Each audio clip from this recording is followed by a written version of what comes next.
Hello students, matter in our surrounding chapter आप लोग का चल रहा था केमिस्ट्री पार्ट का, जिसमें लास्ट टॉपिक हम लोग डिस्कस किए स्टेट्स ऑफ मैटर, है ना। बेसिक 3 स्टेट्स ऑफ मैटर मैंने बताया, और साथ ही साथ 2 एडिशनल स्टेट्स ऑफ मैटर जो कि नॉन एवेलेबिलिटी प्लाज्मा और बोस आइंस्टीन कंडेंसेट था, वो भी मैंने डिस्कस किया। अब जो हमारा नेक्स्ट टॉपिक है इस चैप्टर का, वो है interchange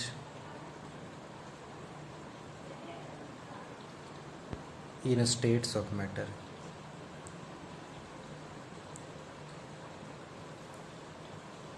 okay, states of matter हम लोग जो पढ़े अभी, basic solid liquid and gas, है ना। तो ये मैटर के स्टेट्स में बदलाव, है ना, इंटरचेंज कैसे होता है, solid to liquid, liquid to gas, और सॉलिड टू डायरेक्टली गैस, और लिक्विड टू सॉलिड, है ना। तो इस तरह से इंटरचेंज किसी भी मैटर का स्टेट्स में कैसे होता है, इस चीज़ के बारे में हम लोग पढ़ेंगे, ठीक है। फॉर एग्जांपल, एक छोटा सा हम लोग अगर बाय नेचर जो हमारा वाटर जो एग्जिस्ट कर रहा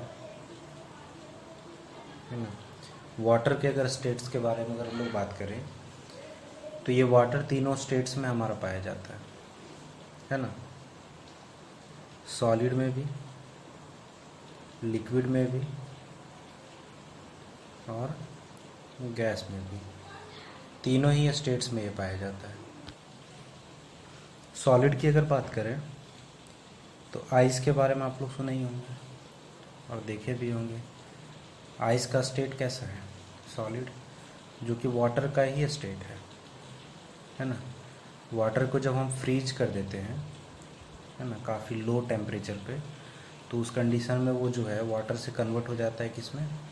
आइस में, ठीक है। लिक्विड स्टेट की बात करें तो ये तो वाटर ही है। वाटर बाय नेचर जो है लिक्विड स्टेट में ही है। अब वाटर को अगर हम हीट कर देते हैं, ठीक है, ये फ्रीज करने पे, ठंडा करने पे, और अगर हम उसको हीट कर देते हैं तो उस कंडीशन में ये वेपर में चेंज हो जाता है ना। वेपर और वाटर वेपर हम लोग कह सकते हैं उसको। तो आइस, वाटर एंड वेपर, ये तीनों स्टेट जो है वो वाटर का ही है, ठीक है। सॉलिड स्टेट में वो आइस के कंडीशन में होता है, लिक्विड स्टेट में वाटर, एंड गैसियस स्टेट में वेपर, ठीक है। तो इसी तरह और भी जो मैटर्स हैं वो भी अपने स्टेट्स को बदलते हैं, इंटरचेंज करते हैं, ठीक है। तो बेसिकली ये इंटरचेंज जो होता है स्टेट ऑफ मैटर का, ये 2 फैक्टर पे डिपेंड करता है। पहला तो टेम्परेचर, और दूसरा जो है वो है प्रेशर। टेम्परेचर, इसको ऐसे आप लोग लिख सकते हैं नोट्स में, temperature and pressure are the factors that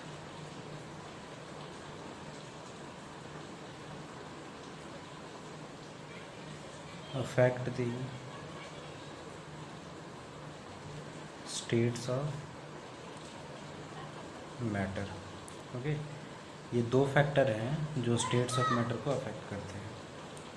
clear? सबसे पहले हम लोग देखेंगे पहला जो कंडीशन है, effect of change in temperature.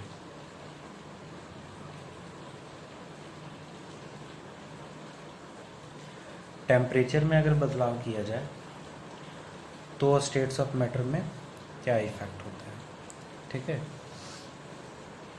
तो टेम्परेचर के बदलाव का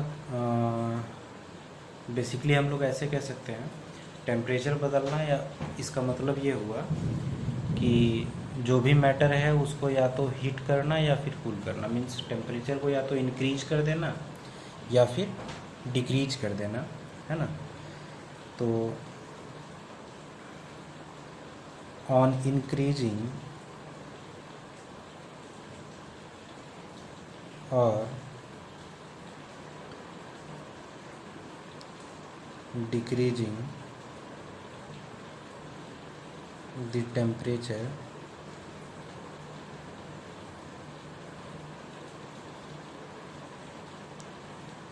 on increasing or decreasing the temperature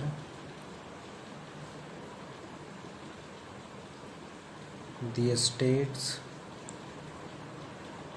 of matter is changed।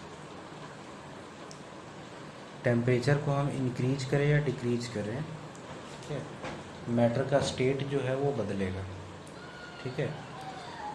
सबसे पहले हम लोग इंक्रीजिंग के केस में अगर देखें,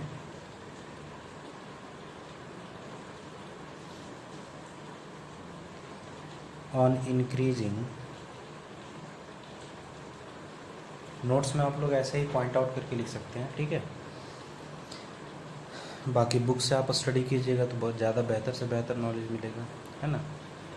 बुक स्टडी करना आप लोगों को छोड़ना नहीं है, ठीक है। ये तो एक शॉर्ट नोट है, जो चैप्टर का कंक्लूजन है वो बताया जा रहा है। बाकी डीप नॉलेज के लिए आप लोग को बुक स्टडी करना है, ठीक है। Okay, on increasing the temperature,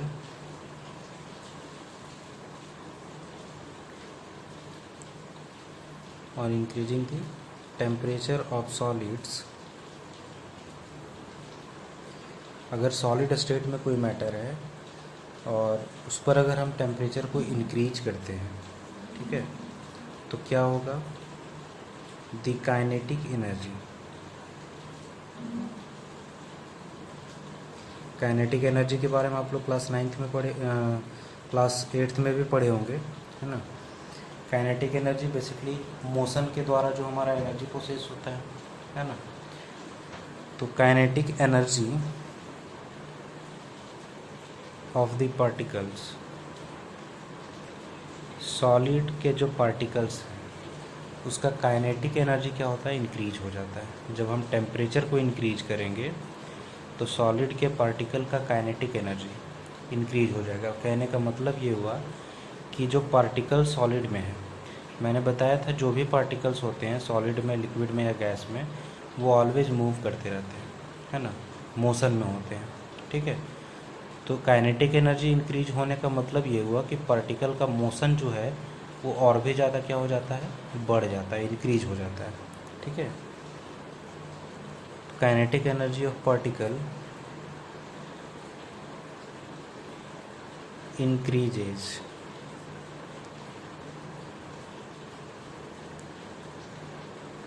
which overcomes the forces of attraction between the particles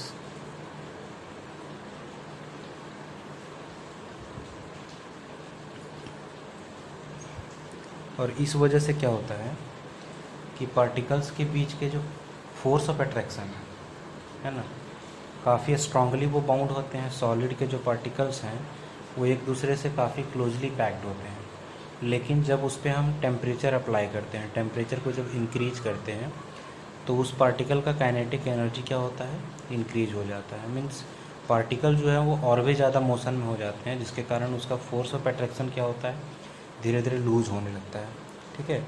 और इस वजह से सॉलिड क्या होने लगता है, मेल्ट होने लगता है। मेल्ट होने का मतलब क्या हुआ, पिघलने लगता है, ठीक है। फोर्स ऑफ अट्रैक्शन जैसे ही लूज होता है वैसे ही क्या होता है कि सॉलिड हमारा क्या होने लगता है, मेल्ट होने लगता है, और सॉलिड से कन्वर्ट किस में हो जाता है, लिक्विड में, ठीक है। मीन्स टेम्परेचर को जब हम इंक्रीज करेंगे तो सॉलिड मेल्ट हो करके किस में कन्वर्ट हो जाएगा, लिक्विड में। सिंपल सी बात है, ठीक है। particles thereby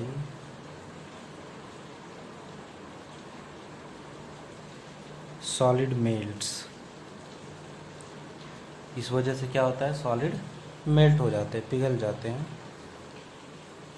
and it converted to liquid. और वो कन्वर्ट हो जाते हैं किस में, लिक्विड में, ठीक है। और यही काम फिर से अगर अप्लाई किया जाए, मीन्स अगर लिक्विड स्टेट में टेम्परेचर को अगर डिक्रीज कर दिया जाए, ठीक है। जैसे पहला एग्जांपल हम लोग वाटर का लिए, तो वाटर को अगर हम फ्रीज में रख देते हैं, है ना, तो फ्रीज में क्या है, उसको लो टेम्परेचर मिलता है, तो इस वजह से क्या होता है, वाटर कन्वर्ट हो जाता है आइस में, मीन्स लिक्विड से सॉलिड में। तो टेम्परेचर को अगर हम डिक्रीज कर देंगे तो उस केस में क्या होगा कि ये लिक्विड स्टेट पुनः किस में आ जाएगा, सॉलिड में। और अभी जब हम क्या किए, टेम्परेचर को इंक्रीज किए, तो इंक्रीज करने से क्या हुआ कि सॉलिड के पार्टिकल का काइनेटिक एनर्जी बढ़ गया, मीन्स पार्टिकल का मूवमेंट जो है वो स्पीड हो गया, जिसके वजह से फोर्स ऑफ अट्रैक्शन क्या हो गया, लूज हो गया। और लूज होने के कारण सॉलिड मेल्ट होकर के किस में कन्वर्ट हो गया, लिक्विड में। क्लियर।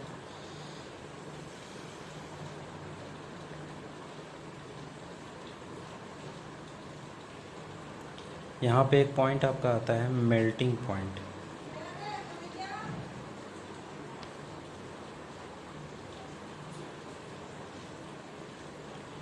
ठीक है, तो जिस टेम्परेचर पे, है ना, बेसिकली सिंपली हम लोग इसको ऐसा समझ सकते हैं, जिस टेम्परेचर पे सॉलिड मेल्ट होना शुरू कर देता है, ठीक है, सॉलिड स्टेट ऑफ मैटर जिस टेम्परेचर पे मेल्ट होना शुरू कर देता है, ठीक है, उसी पॉइंट ऑफ टेम्परेचर को, है ना, जिस पॉइंट ऑफ टेम्परेचर पे सॉलिड मेल्ट होना स्टार्ट कर देता है, पिघलना शुरू कर देता है, उसी पॉइंट ऑफ टेम्परेचर को हम लोग कहेंगे मेल्टिंग पॉइंट। ठीक है, इसको हम लोग ऐसे डिफाइन कर सकते हैं, the temperature at which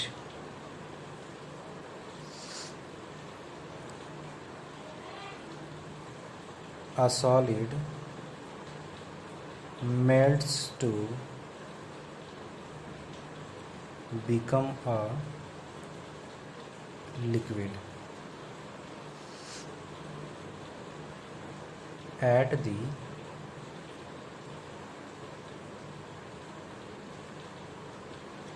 atmospheric pressure. Atmospheric pressure कहने का मतलब ये है, जो हमारा एटमॉस्फेयर जो हमें घेर करके रखे हुए है, उसी प्रेशर पर ही हम लोग का टेम्परेचर वर्क करना चाहिए। मीन्स कोई एडिशनल प्रेशर वहाँ पे अप्लाई नहीं करना है।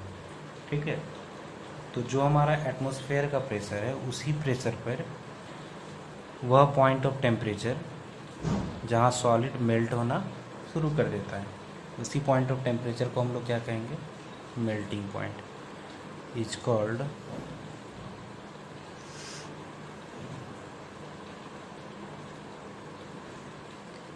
Melting point of that solid. उस सॉलिड का हम उस क्या कहेंगे, melting point.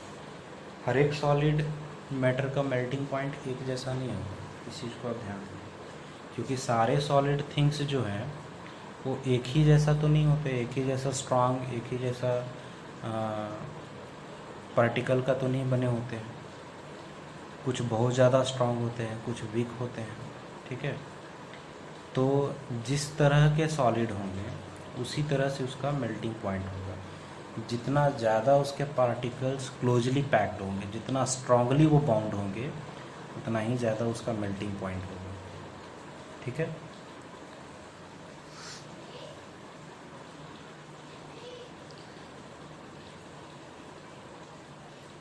Melting point of ice के बारे में अगर बात करें हम लोग, the melting point of ice is 273 kelvin. 273 kelvin, kelvin जो है वो हमारा एसआई यूनिट है टेम्परेचर का, आगे मैं डिस्कस करूँगा इसको। ठीक है, आइस का जो मेल्टिंग पॉइंट है वो 273 केल्विन है, या फिर इसको अगर सेल्सियस में लिखे तो ये 0 डिग्री सेल्सियस के बराबर होता है। ठीक है,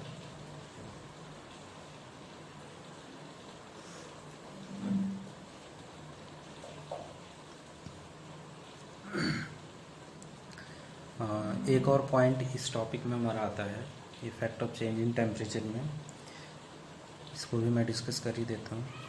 फ्यूजन, ठीक है,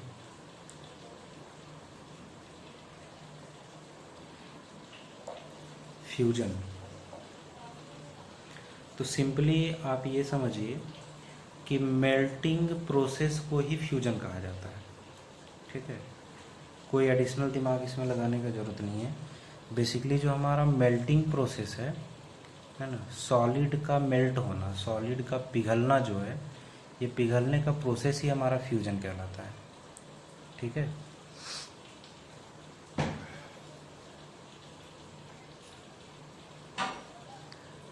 ऐसे इसको लिख सकते हैं हम लोग, the process of melting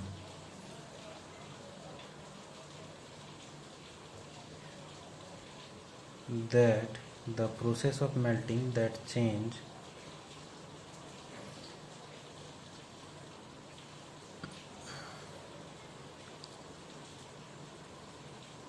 the solid state है ना into liquid state। ये मेल्टिंग का जो प्रोसेस है जिसमें सॉलिड स्टेट को बदला जाता है किसमें, लिक्विड स्टेट में, is also known as fusion। Okay, melting का जो प्रोसेस है उसी को हम लोग फ्यूजन भी कहते हैं, है ना। चलिए, दूसरा जो फैक्टर हमारा है प्रेशर, है ना, इसके बारे में भी हम लोग देखते हैं।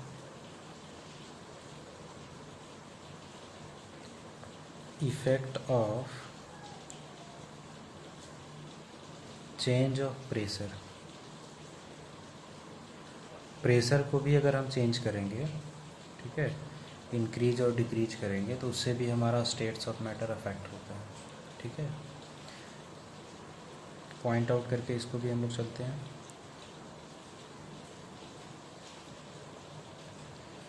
इंक्रीजिंग और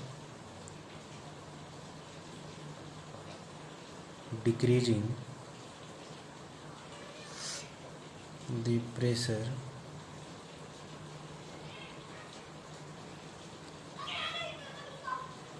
can change the state of matter.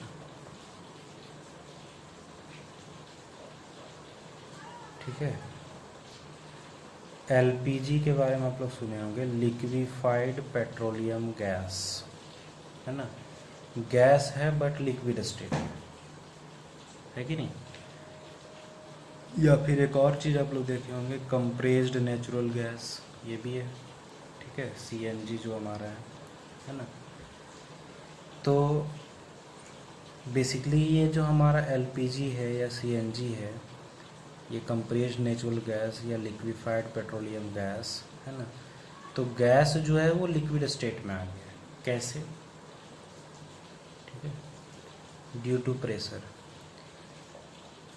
जब गैस पे प्रेशर को अप्लाई किया जाता है, काफ़ी हाई प्रेशर, है ना, जब प्रेशर को काफ़ी इंक्रीज कर दिया जाता है और टेम्परेचर को बिल्कुल डिक्रीज कर दिया जाता है, ठीक है, प्रेशर बिल्कुल हाई एंड टेम्परेचर लो, ठीक है, at very high temperature and very low temperature the gas changes into liquid state.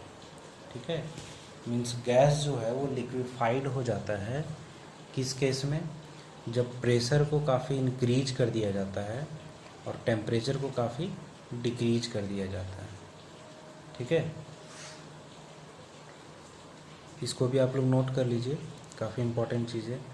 ये जो सिलेंडर में या टैंक वगैरह में जो भी एलपीजी और सीएनजी भरा जाता है ना, इसको कंप्रेस किया जाता है। ठीक है, तो कंप्रेस करने का मतलब वही हुआ, प्रेशर को बिल्कुल इंक्रीज कर देना और टेम्परेचर को डिक्रीज कर देना।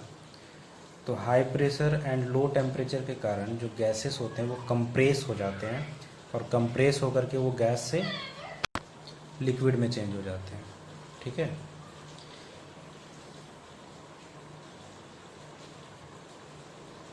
Applying pressure and reducing temperature. Pressure को अप्लाई करने और टेम्परेचर को रिड्यूस करने पे गैस लिक्विफाई हो जाते हैं। Can liquefy gases means gases जो है वो लिक्विड स्टेट में आ जाते हैं। ठीक है। सॉलिड CO2 के बारे में आप लोग जानते होंगे, है ना। सॉलिड कार्बन डाइऑक्साइड,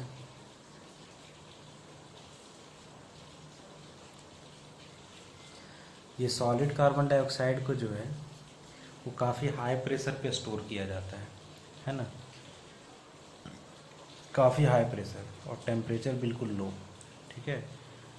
तो काफ़ी हाई प्रेशर जब गैस से वो लिक्विफाई हो गया तो लिक्विफाई होकर के वो फिर सॉलिड में भी हो सकता है और भी ज़्यादा जब टेम्परेचर ये प्रेशर को इंक्रीज कर दिया जाए, है ना। तो कार्बन डाइऑक्साइड तो बेसिकली हमारा गैस है, लेकिन ये सॉलिड स्टेट में भी आ जाता है। सॉलिड CO2 जिसको हम लोग कहते हैं सॉलिड कार्बन डाइऑक्साइड। तो इसको स्टोर करने के लिए जो है वो प्रेशर को काफ़ी इंक्रीज किया जाता है, ये लिक्विफाई करने से भी ज़्यादा, क्योंकि ये लिक्विड स्टेट है और उसको सॉलिड में करना है तो और भी ज़्यादा प्रेशर को क्या किया जाता है, इंक्रीज किया जाता है। तो सॉलिड CO2 जो है सॉलिड कार्बन डाइऑक्साइड को जो स्टोर किया जाता है वो काफ़ी हाई प्रेशर पे रख दिया जाता है। ठीक है।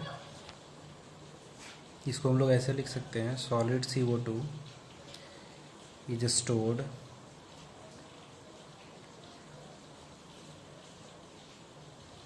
Under high pressure.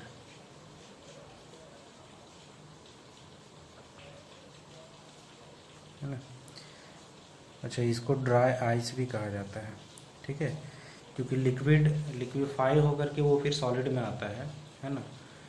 तो लिक्विड के बेसिकली वाटर का जो सॉलिड स्टेट है उसको आइस कहा जाता है और कार्बन डाइऑक्साइड जो है लिक्विफाई होकर के फिर सॉलिड स्टेट में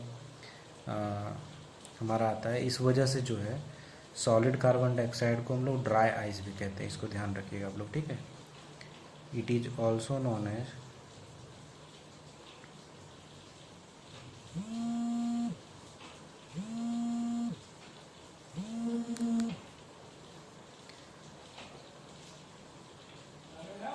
ड्राइस। ओके।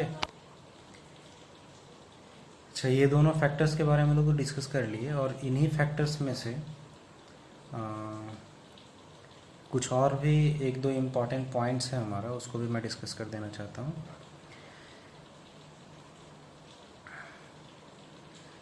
एक है सब्लिमेशन।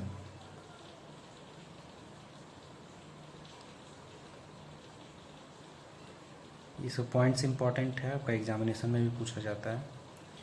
ठीक है। सब्लिमेशन क्या है? सॉलिड का डायरेक्टली वेपर में चेंज हो जाना। ठीक है।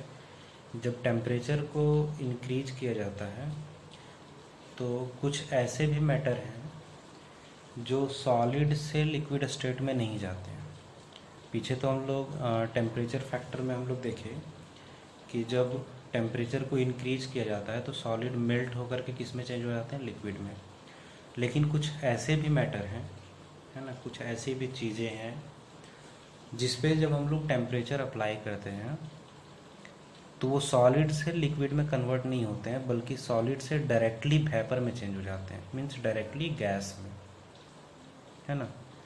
तो ये जो प्रोसेस है ना, सॉलिड स्टेट से डायरेक्टली वेपर में चेंज हो जाना या उसको कूल करने पे, मीन्स टेम्परेचर को लो करने पे वेपर से डायरेक्टली सॉलिड में चेंज हो जाना, मतलब लिक्विड स्टेट में वो जाता ही नहीं है।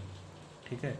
Solid to directly vapour and vapour to directly solid, ये जो चेंजिंग प्रोसेस है उसको हम लोग कहते हैं सब्लिमेशन। ठीक है। ये कुछ सब्सटेंसेस में ही ऐसा प्रोसेस होता है ना। चलिए इसको हम लोग डिफाइन करते हैं। The changing of solid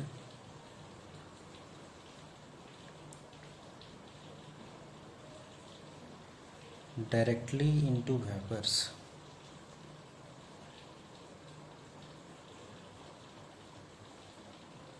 on heating means temperature apply करने पे, ठीक है। जब उसको हीट करेंगे तो सॉलिड डायरेक्टली किस में चेंज हो जाएगा, वेपर में। And vapours into solid on cooling, दोनों इरिवर्सिबल प्रोसेस है ये, ठीक है। Solid to vapour and vapour to solid on cooling is known as sublimation, ठीक है। ये जो चेंजिंग प्रोसेस है सॉलिड का डायरेक्टली वेपर में चेंज हो जाना है, वेपर का डायरेक्टली सॉलिड में चेंज हो जाना, सब्लिमेशन कहलाता है, ओके। फॉर एग्जांपल किन चीज़ों में ये होता है, तो एक बेस्ट एग्जांपल आपका है कैम्फर, कपूर जिसको हम लोग कहते हैं, है ना। ये लिक्विड स्टेट में नहीं जाता है, ठीक है। वो डायरेक्टली किस में चेंज हो जाएगा, जब उसको जब हम हीट करेंगे तो वो लिक्विड स्टेट में ना जा करके डायरेक्टली किस में चेंज हो जाएगा, गैस में, है ना, वेपर में। नैफ्थलीन का जो बॉल होता है, जो अलमीरा वगैरह में कपड़ों में किसी तरह का कीड़ा ना लगे या सुरक्षित रखने के लिए हम लोग कहें नैफ्थलीन का बॉल रखा जाता है, वो भी हमारा एक तरह का सब्लिमेशन प्रोसेस में आता है, ठीक है। आयोडीन भी जो है साल्ट में मिला रहता है, आयोडीन भी हमारा एक तरह का सब्लिमेशन प्रोसेस में ही है, ठीक है। अमोनियम क्लोराइड ये भी सब्लिमेशन प्रोसेस में आता है, एट्सेट्रा। तो camphor, iodine, ammonium chloride, naphthalene ball, है ना, ये सब चीज़ें जो है वो सब्लिमेशन प्रोसेस में आते हैं। कहने का मतलब ये चीज़ें ऐसी चीज़ें हैं जिसको हीट करने पे डायरेक्टली वो वेपर में चेंज हो जाएंगे। ये सारे के सारे सॉलिड स्टेट में होते हैं, लेकिन जब उस पर हीट अप्लाई किया जाता है तो वो लिक्विड स्टेट में ना जा करके डायरेक्टली वेपर में चले जाते हैं, ठीक है।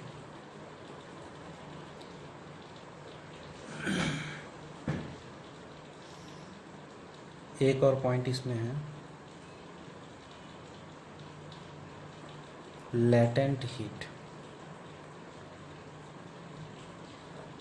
या फिर इसी को लेटेंट हीट ऑफ फ्यूज़न भी कहा जाता है ना। लेटेंट का मतलब होता है छुपा हुआ, ठीक है, गुप्त जिसको हम लोग कहते हैं। लेटेंट हीट गुप्त ऊष्मा, ठीक है, छुपा हुआ टेम्परेचर, ठीक है, एक हिडन टेम्परेचर, है ना, जिसके कारण सॉलिड्स मेल्ट होते हैं। एक हिडन टेम्परेचर जिसके कारण सॉलिड्स क्या होते हैं, मेल्ट होते हैं, वो टेम्परेचर हम लोग को कहलाता है लेटेंट हीट, ठीक है। तो इसको हम लोग डिफाइन कैसे कर सकते हैं, ऐसे लिख सकते हैं हम लोग, द हिडन हीट, हिडन मतलब छुपा हुआ, है ना, the hidden heat which the hidden heat which breaks, तोड़ रहा है ना, फ्यूजन का प्रोसेस आ गया, मेल्ट हो रहा है, टूट रहा है, ठीक है। तो the hidden heat which breaks the force of attraction, किसको तोड़ता है, फोर्स ऑफ एट्रैक्शन को, between the molecules,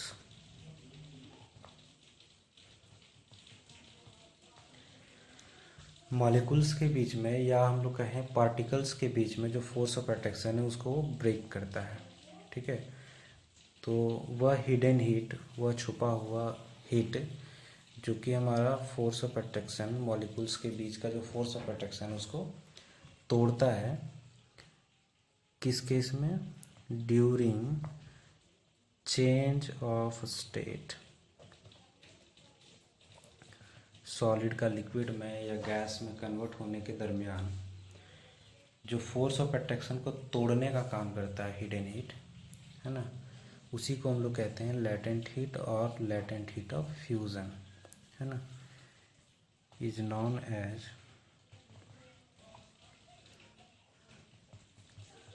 latent heat of fusion. ठीक है, बेसिकली ये फैक्टर्स में हमारा इतना ही चीज़ आता है ना। आप इन चीज़ों को बुक से स्टडी कीजिएगा और भी ज़्यादा बेहतर नॉलेज आप लोग को मिलेगा। ठीक है, बुक से स्टडी करना ज़रूरी है, ये तो आप लोग नोट्स में लिखिए, है ना, एग्जामिनेशन पॉइंट ऑफ व्यू से आपका ज़्यादा ही इम्पोर्टेंट होगा, लेकिन बुक से आप स्टडी कीजिएगा तो आपको प्रॉपर नॉलेज मिलेगा। ठीक है, थैंक यू।